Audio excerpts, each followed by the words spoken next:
हमने समझाया कि एक्सोप्लैनेट की पहली खोजें वैसी नहीं थी जैसी हमें उम्मीद थी। सबसे पहले वे पल्सर ग्रह हैं। हम अभी भी वास्तव में नहीं समझ पाए हैं कि वे कहां से आए हैं। हालांकि वर्तमान अटकलें बताती हैं कि वे अपने तारे के विस्फोट के बाद मलबे से बने हैं। उनकी खोज के बाद गर्म बृहस्पति का एक समूह सामने आया, जो बृहस्पति से भी बड़े ग्रह हैं, जो बुध की तुलना में, हमारे सूर्य की तुलना में अपने तारे के करीब कक्षाओं में है। हमने यह भी बताया कि उस समय उपलब्ध एकमात्र पता लगाने की विधि रेडियल वेग माप थी, जो कुछ भी पकड़ने से पहले गर्म जुपिटर को पकड़ लेती थी। ऐसे ब्रह्मांड के रहस्य जानने के लिए सब्सक्राइब कीजिए gender universe space documentary channel को और जुड़िए हमारे साथ। इस प्रकार सदी के अंत में वैज्ञानिक समुदाय में एक अजीब पूर्वाभास की भावना थी। क्या हमारी घरेलू प्रणाली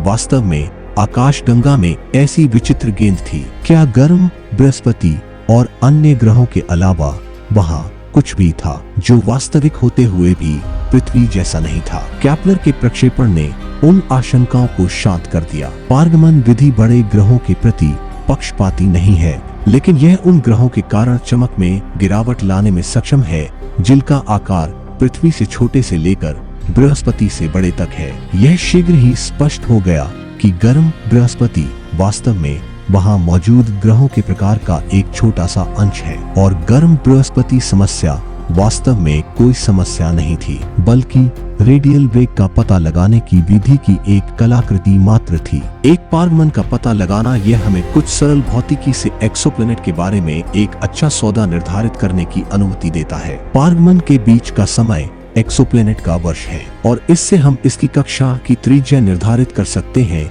यदि हम तारे के द्रव्यमान का अनुमान लगाने के लिए मानक खगोलीय तकनीकों का उपयोग करते हैं। डीमिंग की मात्रा हमें बताती है कि एक्सोप्लैनेट कितना प्रकाश रोक रहा है, जो हमें इसकी त्रिज्या और इसलिए इसकी मात्रा निर्धारित करने की अनुमति देता है। तारे के रेडियल वेग को मापने से जब यह और ग्रह सिस्टम के द्रव्यमान के केंद्र के चारों ओर घूमते हैं, तो हमें एक्सोप्लैनेट के द्रव्यमान की गणना करने की अनुमति मिलती है, और इसलिए इसकी घनत्व, और यह बदले में हमें बताता है कि क्या हम स्थलीय प्रकार के ग्रह या गैस विशाल से निपट रहे हैं। हम अक्सर स्पेक्ट्रोस्कोपी के उपयोग के माध्यम से एक नए खोजे गए एक्सोप्लैनेट के बारे में बहुत कुछ जान सकते हैं। यह तकनीक इस तथ्य पर निर्भर करती है कि एक विशिष्ट रासायनिक तत्व के परमाणु प्रकाश के एक विशिष्ट पैटर्न को उत्सर्जित करते हैं और अवशोषित करते हैं, जिसे स्पेक्ट्रम कहा जाता है। कभी कभी अपने तारे से प्रकाश को अवरुद्ध करके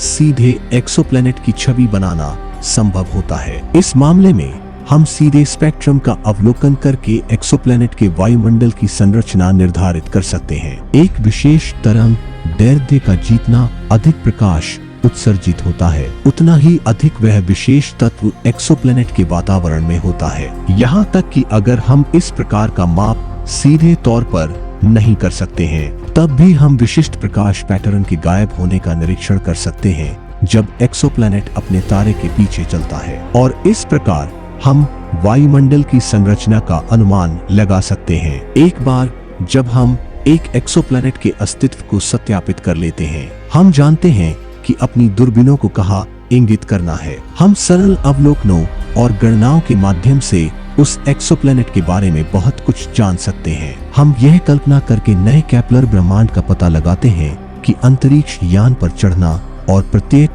नई दुनिया का दौरा करना कैसा होगा। हम प्रत्येक यात्रा की शुरुआत इस बारे में बात करके करते हैं कि ग्रह का अवलोकन करके हम उसके बारे में क्या सीख सकते हैं, और फिर उन अवलोकनों को सरल शब्दों में समझाने का प्रयास करते हैं। जैसा कि आप कल्पना कर सकते हैं, इस प्रक्रिया में निश्चित मात्रा में अनुमान शामिल है, लेकिन हमारा नया ग्रह कितना भी अजीब क्यों न लगे, भौतिकी और रसायन विज्ञान के वही बुनियादी नियम जो पृथ्वी पर संचालित होते हैं वहाँ लागू होते हैं। इसका मतलब यह है कि हमारी अटकलें वैज्ञानिक ज्ञान की ठोस आधारशिला पर आधारित हो सकती है, भले ही उन कानूनों को लागू करने से हम अपनी आरामदायक पृथ्वी से बहुत अलग दुनिया का वर्णन कर सकें। इसके अलावा हमारे पास पहले से ही अपने सौर मंडल की खोज से नई तरह की दुनिया के साथ बहुत सारे अनुभव है। एक ऐसा अनुभव जो हमारी चर्चा में कई उपयोगी उपमाएं प्रदान करेगा। हालांकि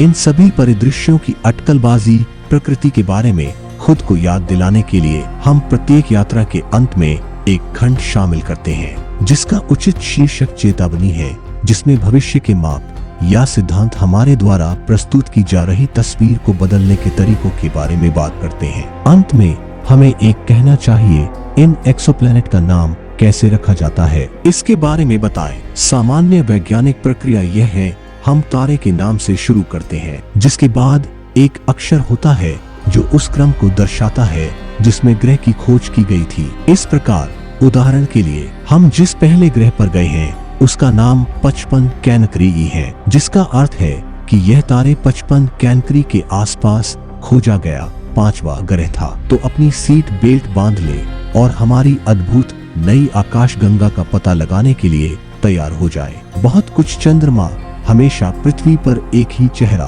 दिखाता है। इसका मतलब है कि ग्रह के दिन और वर्ष की लंबाई समान है। ग्रहों को नियंत्रित करने वाले बुनियादी नियमों को ग्रहों की गति के केपलर के नियम कहा जाता है। उनकी खोज जोहान्स केपलर द्वारा की गई थी, जिनके नाम पर केपलर उपग्रह का नाम रखा गया है। यदि हम इन नियमों को 55 कैनरी ई पर लागू करते हैं तो हम पाते हैं कि इसकी कक्षा इसके तारे के क्रोमोस्फीयर के भीतर स्थित है। वास्तविक अर्थों में ग्रह वास्तव में तारे के अंदर है।